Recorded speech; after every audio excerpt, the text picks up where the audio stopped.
Pourquoi certaines femmes n'éjaculent pas?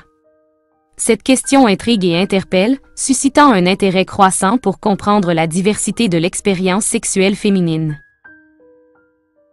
Préparez-vous à découvrir les différents phénomènes, à dissiper les idées reçues et à comprendre pourquoi certaines femmes n'éjaculent pas. Accrochez-vous, car nous nous apprêtons à explorer les profondeurs de la sexualité féminine avec curiosité et respect. Voici quelques explications possibles. 1. Variabilité anatomique. Tout comme les hommes, les femmes ont des anatomies différentes.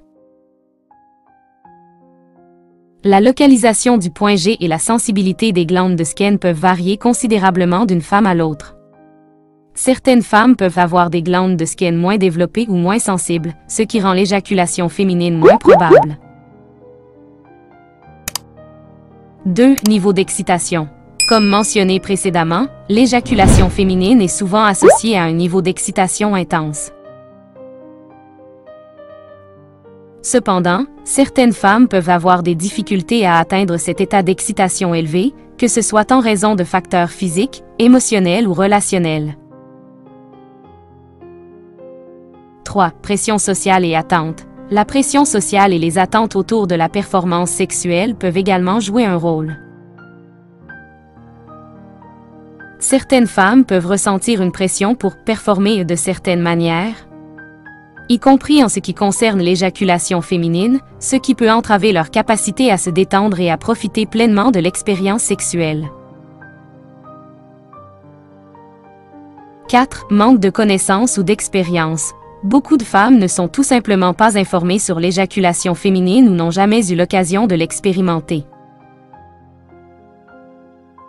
Le manque de connaissances ou d'expérience peut rendre difficile l'identification et la stimulation des ondes érogènes qui pourraient déclencher l'éjaculation féminine.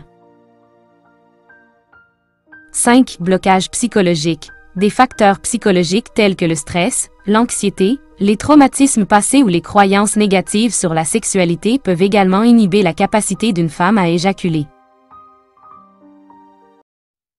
Ces blocages peuvent interférer avec la capacité à se laisser aller et à se détendre suffisamment pour atteindre l'éjaculation féminine.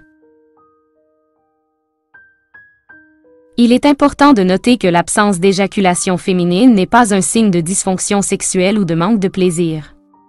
Chaque femme est unique, et sa réponse sexuelle peut varier en fonction d'une multitude de facteurs.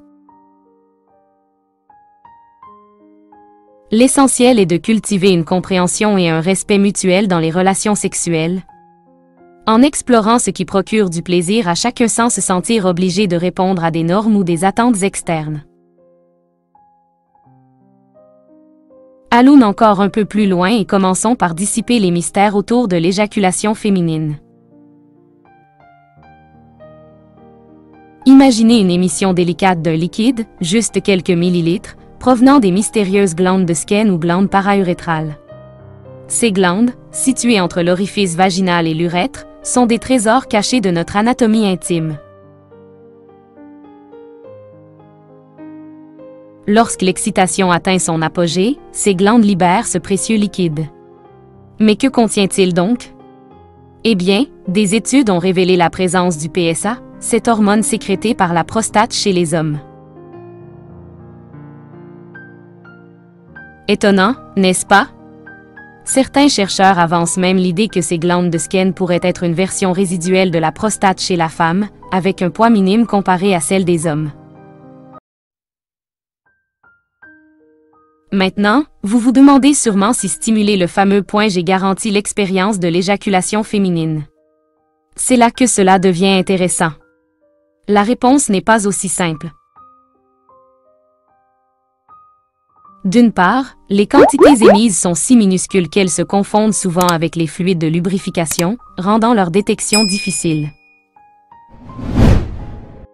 D'autre part, la localisation du point G varie d'une femme à l'autre, nécessitant une connaissance approfondie de son anatomie ou de celle de sa partenaire. Enfin, atteindre un niveau d'excitation suffisamment élevé exige un environnement de confiance et de complicité, avec un désir de plaisir partagé. Maintenant, passons au phénomène des femmes fontaines. Il s'agit de l'émission d'un liquide par l'urètre, distinct de l'urine, mais provenant de la vessie et synthétisé par les reins. Cette libération survient également lors d'une excitation intense, se manifestant par un jet ou une émission plus discrète. Ces deux phénomènes sont uniques et distincts, chacun offrant son lot de découvertes sensorielles. Je sens déjà vos esprits curieux se poser des questions. Est-ce un simple engouement de notre époque? Pas du tout. Les éjaculations féminines sont documentées depuis des siècles, prenant parfois des formes culturelles variées, comme le Okuyaza au Rwanda. Alors, non, ce n'est pas une mode passagère, mais plutôt une redécouverte de quelque chose qui existe depuis l'aube de l'humanité. Maintenant, venons à la grande question. Faut-il absolument éjaculer pour atteindre l'apogée du plaisir sexuel? Selon moi, non. Certaines femmes témoignent que cela a transformé leur sexualité de manière positive, tandis que d'autres n'en ressentent pas le besoin. L'important est d'explorer sa propre sexualité dans un cadre de plaisir partagé, sans pression ni attentes irréalistes. Voilà, nous arrivons à la fin de cette discussion. J'attends avec impatience vos réflexions et vos connaissances sur l'éjaculation féminine et les femmes fontaines dans les commentaires.